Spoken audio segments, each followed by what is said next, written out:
ایک نوجوان حضرت ابراہیم بن ادم کے پاس آیا، کہنے لگا کہ حضرت گناہ کرنے میں دل بھی بہت لگتا ہے، لذت بھی بہت ہے، لیکن اللہ کے عذاب سے ڈرتا بھی ہوں۔ کوئی ایسا طریقہ بتائیں کہ گناہ بھی کرتا رہوں اور اللہ کے عذاب سے بچ بھی جاؤں۔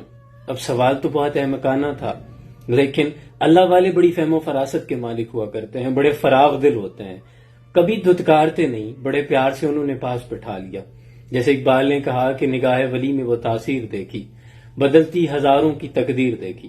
آپ نے پاس بٹھایا، پوچھا اچھا میں تمہیں بتاتا ہوں، میرے پاس کچھ تجویز ہیں۔ بڑا خوش ہوا، قریب ہو کے بیٹھ گیا تو آپ کہنے لگے اچھا یوں کرو، پہلی تجویز تو یہ ہے کہ تم اس کا رزق کھانا چھوڑ دو، کہنا کہ اللہ نہ تیرا کھاتا ہوں نہ تیرا حکم مانتا ہوں۔ تو وہ چونک گیا، کہنے لگا حضرت یہ کیسے ممکن ہے، پھر میں زندہ کیسے رہوں گا؟ کہنے لگی ایک تجویز یہ بھی ہے، کیونکہ زمین و آسمان کا مالک تو اللہ ہے، اگر تم اس کے ملک میں رہتے ہوئے اس کی نافرمانی کرو گے تو یہ تو ممکن نہیں، تم اس کے ملک سے نکل جاؤ۔ اور سورہ رحمان میں اللہ فرماتا ہے کہ اے جن و انس، اگر تم نکل سکتے ہو تو زمین و آسمان کے کناروں سے نکل جاؤ، لیکن زور کے سوا تو تم نکل سکنے ہی کہ نہیں۔ کہنے لگا حضرت بھلا یہ بھی کیسے ممکن ہے، گھڑے کی مچھلی گھڑے کے سوا کہاں جائے گی، میں اس کی زمین سے کیسے نکل سکتا ہوں؟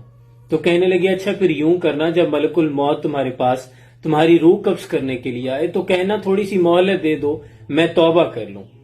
تو کہنے لگا میں نے تو سنا ہے کہ وہ ایک لمحے کی مہلت نہیں دیتا، روح قبض کر لیتا ہے۔ کہنے لگے اچھا ایک تجویز یہ بھی ہے کہ جب منکر نکیر تیرے پاس قبر میں سوال و جواب کے لیے آئیں تو کہنا کہ بغیر اجازت کیوں آئے ہو۔ تو کہنے لگا یہ کیسے ممکن ہے، وہ کسی سے اجازت طلب کریں، وہ تو اللہ کے حکم کے پابند ہوتے ہیں۔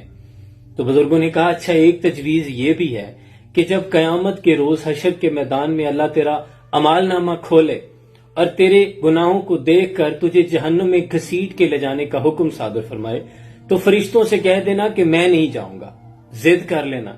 تو کہنے لگا اللہ اکبر، یہ کیسے ممکن ہے کہ اللہ کے دربار میں وہ تو بادشاہوں کا بادشاہ ہے، میری بھلا کیا حیثیت ہے؟ جب اس نے یہ کہا تو اللہ والے جانتے ہیں، کہنے لگے اب لوہا گرم ہے، اب یہاں ضرب لگانے کی ضرورت ہے۔ کہنے لگے اگر تیری اتنی حیثیت ہے ہی نہیں تو پھر اتنے بڑے عظیم رب کی نافرمانی کیوں کرتا ہے؟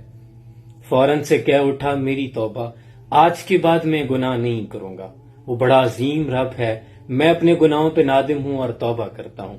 اللہ کریم سے دعا ہے اللہ مجھ سمیت تمام مسلمانوں کو حیا اور پاک دامنی نصیب فرمائے، راہ حق پر صراط مستقیم پر استقامت عطا فرمائے۔ اپنا بہت سا خیال رکھیے، سلام پہنچے۔